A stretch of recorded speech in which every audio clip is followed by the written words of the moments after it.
Assalamualaikum warahmatullahi wabarakatuh. Perkenalkan, kami dari tim tugas akhir tahun 2026 yang membawa judul perancangan penyulang baru jaringan distribusi 20 KV Batang Industrial Park.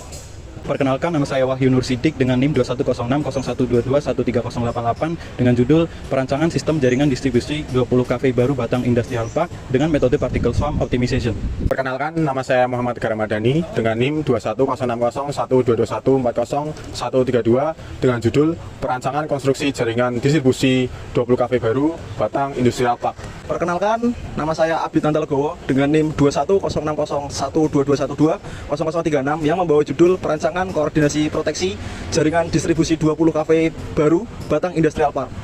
Bagian pertama membahas perancangan sistem jaringan distribusi 20 KV Baru Batang Industrial Park dengan metode Particle Swarm Optimization. Tahun 2026 terdapat permintaan daya pelanggan industri yaitu PT Indowind Engineering 13,8 MVA dan PT Centai 4,2 MVA dengan total 18 MVA. Langkah pertama adalah membuat simulasi jaringan. Pada jaringan existing, parameter kelaikan jaringan masih memenuhi SPLN 721987 dan memenuhi target losses PLN UP3 Pekalongan kurang dari 6%. Selanjutnya adalah memasukkan beban baru ke jaringan existing dengan menyambungkan ke bus terdekat. Hasilnya adalah lonjakan arus yang jauh melebihi kapasitas antar arus penghantar penyulang. Berdasarkan permasalahan tersebut, dilakukan perancangan penyulang baru untuk mengakomodasi beban tambahan tersebut. Dikarenakan PLN UP3 Pekalongan hanya dapat membangun satu penyulang saja, maka diperlukan rekonfigurasi alokasi beban sekaligus peningkatan topologi jaringan berdasarkan rekomendasi IEEE 141993 redundasi pada sistem kelistrikan industri berskala besar.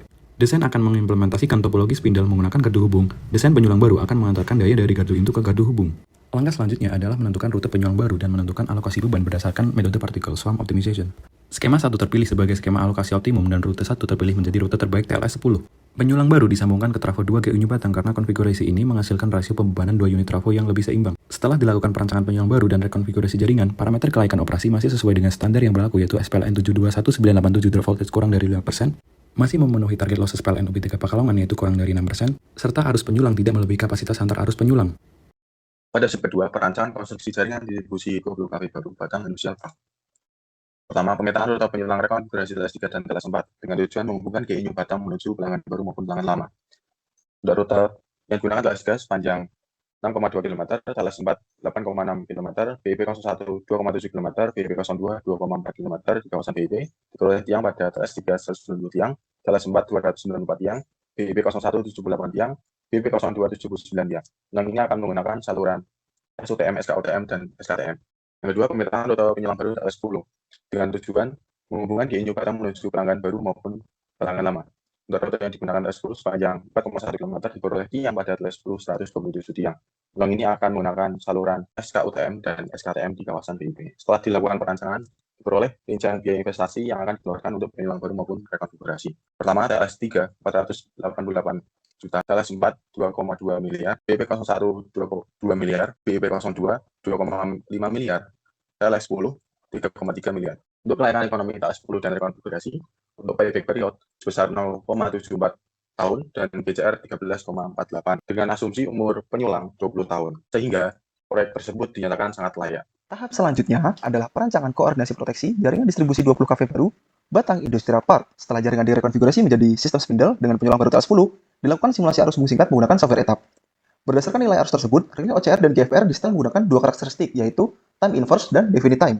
Hasil koordinasi menunjukkan zona GHB P8 memenuhi standar IEEE 242 dengan grading time 0,2 detik, sementara GHB P4 sengaja di-setel tanpa grading margin. Karena jika dibuat lebih lambat, gangguan kawasan industri akan memicu trip penyulang TLS 3 yang menyuplai 3 kecamatan. Ini adalah trade-off terencana demi mencegah blackout yang lebih luas. Pada tahap simulasi, akan dilakukan gangguan hubung singkat di jarak 100% pada outgoing GHB IP6.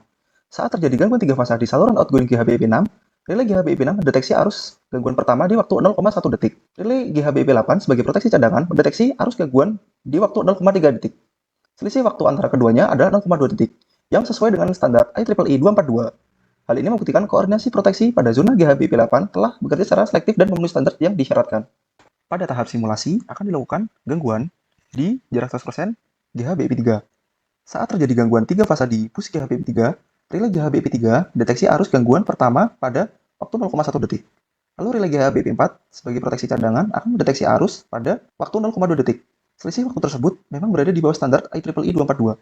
Namun hal ini disengaja karena relay TLS 3 di sisi hulu telah disetel sangat sensitif pada 0,3 detik oleh UP2D Semarang. Apabila GHB IP4 disetel lebih lambat, maka relay TLS 3 akan bekerja lebih dahulu dan mengakibatkan pemadaman pada 3 kecamatan.